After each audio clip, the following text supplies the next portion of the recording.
Os danos no casco urbán de Lalín tamén foron significativos. Saldáronse con varios árbores dos parques caídos e arrancados do seu sustrato.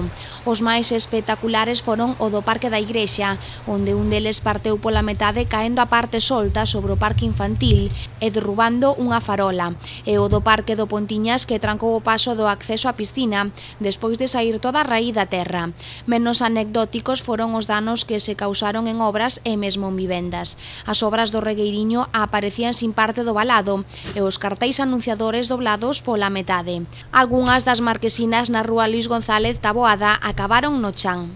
En A Goleta, a forza do vento fixo voar a estrutura de metal da parte traseira do restaurante da localidade, que quedou esnaquizada a un lado, e en Vila de Cruces parte do tellado do Instituto O Camballón acabou voando e deixando á intemperie algunha aula. En Rodeiro, parte da carpa da festa da caza derrubouse co vento e acabou feita a nacos, quedando reducida á metade.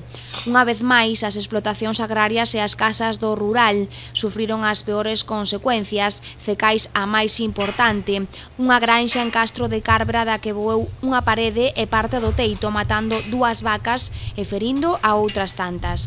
A maiores, centenares de incidentes máis pequenos que estes días se irán correxindo pouco a pouco.